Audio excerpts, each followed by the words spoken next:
Bro, anong ginagawa mo dyan? Tatanggal lang ang tornilyo. Tornilyo kasi tatanggalin namin tong differential with molye. Kabit namin dun sa Honor, doon sa likod. Doon nakakabit yan sa Honor. Ayun si National Founder. Project ng Knights of Metro Manila to. Mga bro!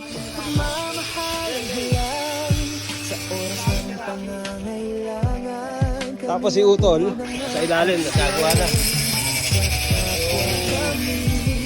Struggling, na-welding niya na yan.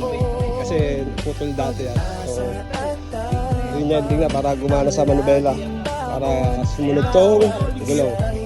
Yun, galing sa loob yan. Nilabas namin.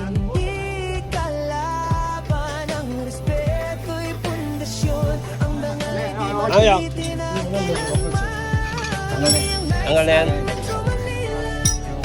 So, buo na natin tatanggalin yan. Hindi na natin tatanggalin yung U-bolt. Yung shock absorber na lang. Okay. Yun, konti na lang si Project Zombie. Malapit na namin mahatak ang Project Zombie ng Knights of Metro Manila. EJ ang simula sa kanyang puso ni Boy L3.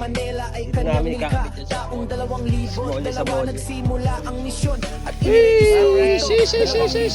sa puso'y may layon hanggang nag-umpisa at sumibol ang mga chapters sa Manila at malaunang nag-abot ang liwanag sa mga probinsya. Project 2025 Jeep Zombie. So nilagyan na natin ng early warning device para alam na hinahatak siya.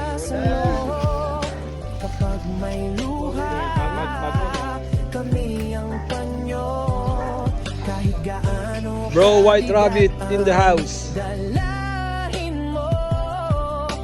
Bro, White Rabbit. Yeah.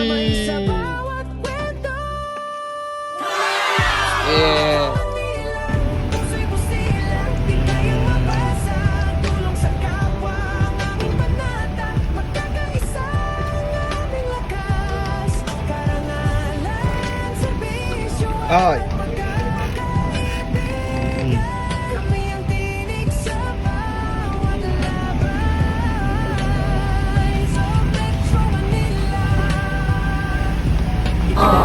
Sila.